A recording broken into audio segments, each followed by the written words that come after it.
rappeler que nous sommes aussi en direct sur Facebook, pour ceux qui effectivement veulent nous suivre en direct au niveau de Facebook.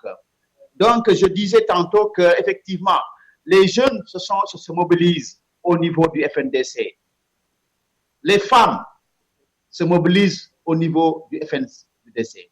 Pratiquement, toutes les couches sociales aujourd'hui se mobilisent au niveau du FNDC parce qu'aujourd'hui, le FNDC est un état d'esprit, nous pouvons le définir ainsi. Mais il y a quelque chose que j'ai noté par rapport à notre société. Par exemple, je vois que toutes les couches sont représentées au niveau de ce combat que nous sommes en train de mener tous, mais pratiquement, il y a une couche très importante que je ne vois pas pratiquement, que je n'entends pas. Ce sont les chefs religieux et les chefs traditionnels. Donc, et vous savez, vous êtes sans savoir que c'est une couche qui est très considérée, très respectée au niveau de notre culture, au niveau aussi de la vie de tous les jours, au niveau de notre société. Mais je note quand même qu'il ne s'implique pas trop dans la vie politique du pays, dans la vie sociopolitique, surtout dans ce moment où vraiment notre pays est en danger proprement dit.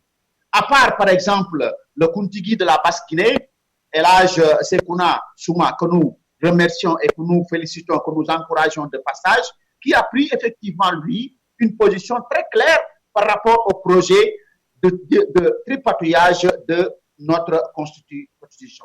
Je voudrais demander à mes deux invités pratiquement, qu'est-ce que vous en pensez par rapport, disons, au mutisme de ces autorités, que ce soit religieuses ou traditionnelles? Nous démarrons par M. Tchernobari. Vous avez la parole. Merci, M. Diallo. Merci, M. Diallo. Avant d'aborder le sujet que vous venez d'évoquer tout à l'heure, je voudrais juste revenir un tout petit peu sur l'intervention de M. Ba tout à l'heure. C'est cette partie qui concerne, si vous voulez, cette partie de la communauté guinéenne qui est ciblée par le pouvoir d'Alpha Condé. C'est tout à fait juste. Tcherno, excuse-moi. Il y a un autre point, il y a le quatrième point qui sera effectivement, où nous allons parler effectivement de ces assassinats ciblés. Et je pense qu'on peut laisser, comme ça, quand on arrive sur le point là, on va vraiment en développer. Ok, c'est bon. Il n'y a pas de souci. Je continue sur le sujet que vous venez de lancer. C'est bon. Mais en fait, j'ai l'habitude de dire qu'en Guinée, qu'Alpha Condé a une arme très redoutable contre la population guinéenne. C'est une arme à destruction massive. C'est comme ça que moi j'ai l'habitude de l'appeler. Et cette arme, c'est quoi? C'est la corruption. Donc, aujourd'hui, si vous voulez, et d'un autre côté, et là, j'ai l'habitude de dire qu'en Guinée, qu'il n'y a pas de recours. Ça veut dire que les institutions républicaines qui sont là ne représentent absolument rien. Surtout l'institution judiciaire ne représente absolument rien. Donc, lorsque vous êtes victime de l'injustice, que vous soyez citoyen ordinaire ou qui que vous soyez, vous n'avez pas un recours, vous n'avez pas où aller pour vous plaindre. Donc, en principe, dans ce genre de situation, l'autorité morale qui est là devait être un recours, mais il n'y en a pas. Pourquoi? Parce que Alpha Condé a caporalisé tout le monde. Donc, ces institutions, ces autorités morales qui sont, il n'y a pas d'autorité morale en Guinée. Vous voyez ce que je veux dire? Imaginez que l'imam de la mosquée, la mosquée Faisal, le monsieur là, comment il s'appelle, Elhadj Mamadou Salih Camara, qui accepte, à l'occasion des grandes prières, qui accepte de se déplacer pour aller diriger la prière à la présidence de la République. Mais c'est anormal, ça ne se fait nulle part ailleurs. Pourquoi le président ne se déplace pas pour quitter la présidence pour aller faire la prière à la grande mosquée, comme le font tous les autres présidents? Je vous donne juste un exemple d'Erdogan. D'Erdogan, le président de la Turquie. Il n'a jamais demandé à ce qu'on vienne prier chez lui. Il se déplace, il va dans les différentes mosquées pour faire la prière. Donc, alors, en ce qui compte, donc, une autorité religieuse, je peux vous dire que ça ne constitue pas un recours. Donc, c'est des gens qui ne font, en fait, on ne peut pas se fier à ces différentes autorités. Elles ne servent pratiquement à rien. Elles sont toutes corrompues. Voilà la réalité. Il n'y a pas de recours. Tout le monde est corrompu. Donc, Alpha Condé les achète et directement les rend silencieux, ne peuvent absolument rien dire. Voilà la réalité. Donc, il n'y a pas d'autorité morale en Guinée. Si vous voyez, c'est ça, il n'y a ni autorité morale ni autorité religieuse. Ça peut faire mal, mais c'est ça la vérité. Vous ne pouvez pas comparer la Guinée au Sénégal, ni au Burkina Faso, encore moins au Mali, où ces autorités religieuses jouent pleinement leur rôle. Une fois que le pouvoir en place est failli, une fois qu'il y a le pouvoir failli, en principe, si le pouvoir public, c'est-à-dire que les institutions républicaines ne peuvent absolument rien faire, On fait appel aux autorités religieuses, aux autorités morales pour dire au président, écoute, ce que tu fais, tu vas à l'encontre de nos coutumes ici, tu vas à l'encontre de la loi, il faut arrêter. Mais ça n'existe pas en Guinée. Ça n'a même pas existé depuis presque... En tout cas, moi, je ne me souviens pas. Ce n'est pas le cas au Sénégal, ce n'est pas le cas au Mali, ce n'est pas le cas en Côte d'Ivoire, ce n'est pas le cas au Burkina Faso, c'est dans beaucoup d'autres pays africains. Donc, en principe, moi, je me limite là pour l'instant. Merci beaucoup. Merci beaucoup, monsieur Barry. La réponse est pertinente par rapport, effectivement, au rôle que devraient jouer nos chefs coutumiers et religieuses. Et monsieur Bataleb, qu'est-ce que vous en pensez, vous? Voilà, et je vais presque aborder dans le même sens, dans le même ordre d'idée que M. Barry, mais retenons ceci. Aujourd'hui, en République de Guinée, il n'y a qu'une seule institution qui fonctionne. C'est la présidence de la République. Aucune autre institution ne fonctionne comme ça se doit. Regardez, depuis un certain temps, la Cour constitutionnelle, comment elle a été banalisée. Regardez la CENI. Combien de fois elle est en train de nous donner des calendriers électoralistes. Rien ne fonctionne, c'est que c'est la volonté du président de la République. C'est comme à l'image de toutes les organisations en République de Guinée. C'est comme ça. Le leader décide, c'est fini. Absolument. Et puis on obéit. On obéit, c'est que les gens sont devenus... tout le monde est civiste. C'est comme si, que ce soit les partis politiques, que ce soit les institutions républicaines, c'est devenu des entreprises privées. C'est comme ma boîte d'entreprise ici, ça m'appartient à moi, c'est moi seul qui décide. Mais même ça, c'est pas moi seul qui décide, parce que j'ai des superviseurs, j'ai des managers avec lesquels je m'entretiens chaque matin, avant qu'on ne commence. Chacun donne ce point de vue, et puis on essaie de voir comment la boîte d'entreprise peut bien marcher. Mais les institutions républicaines ne fonctionnent pas comme ça. Même dans les partis politiques, je vous dis, le leader décide et puis c'est fini, tout le monde suit. Personne ne s'oppose. C'est ce qui est très grave en République de Guinée. Il faut que ça soit dénoncé. Tant qu'on ne dénonce pas cela, il faut commencer par les propres maisons. Nos propres maisons, il faut les dénoncer pour que ça change. Il faut montrer aux gens qu'il y a une nouvelle génération qui émerge en République de Guinée, qui n'est pas rentrée en politique pour ses propres intérêts, pour chercher.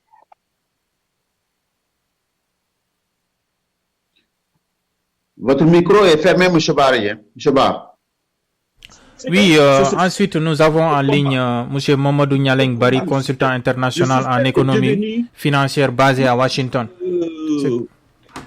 Nyaleng Barry. Voilà, oui. C'est un consultant international en économie financière basé à Washington. Il est un membre actif de FNDC. Ok, Mamadou Nyaleng Barry. Bienvenue, M. Mamadou Nyaleng. Beaucoup. C'est un plaisir de vous joindre ici et de vous écouter, peut-être de participer si possible. Merci beaucoup, Mamadou Nyaleng. Allez-y, M. Ba. Continuez. Il est temps que nous nous levons pour que ce système change. C'est que aujourd'hui... Je ne vous entends pas là, M. Ba. Voilà, attendez. Vous m'entendez maintenant? Monsieur Ba, je pense que votre micro est fermé. Attendez.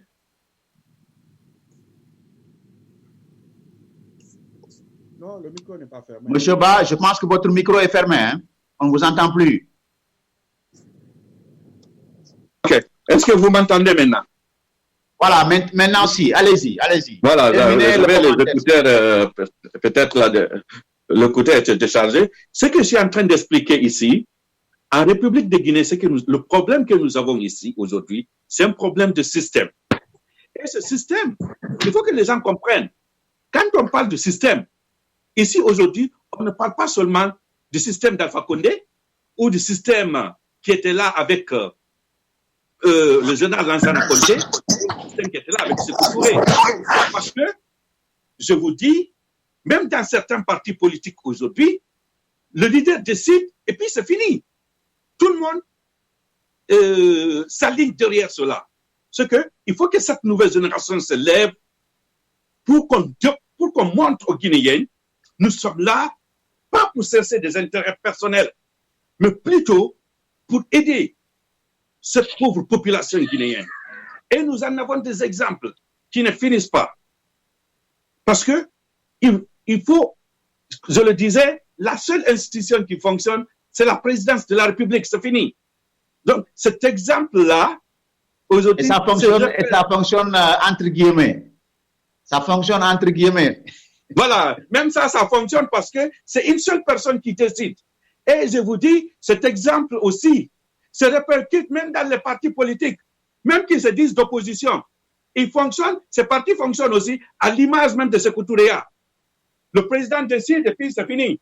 On s'aligne. Si on ne s'aligne pas, c'est que toi tu es contre le président. C'est comme ça. C'est très, très grave.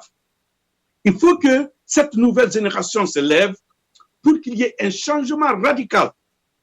Et comme je le disais, il faut commencer à balayer par sa devanture, par ce choix même, pour que ce changement puisse avoir lieu. Alors, revenez directement sur la question que vous avez posée par rapport à ces coordinations. Très rapidement, Vous savez, si ces coordinations fonctionnent aussi comme ça se doit, moi, je n'ai aucun problème de les avoir. Mais regardez aujourd'hui, exactement, c'est que tout fonctionne à l'image de Sékou Touréa. Tout est politisé, tout est ethnicisé, tout est régionalisé. Regardez un Damaro qui n'hésite pas de dire que aujourd'hui c'est seulement le Fouta qui est contre le 3e mandat.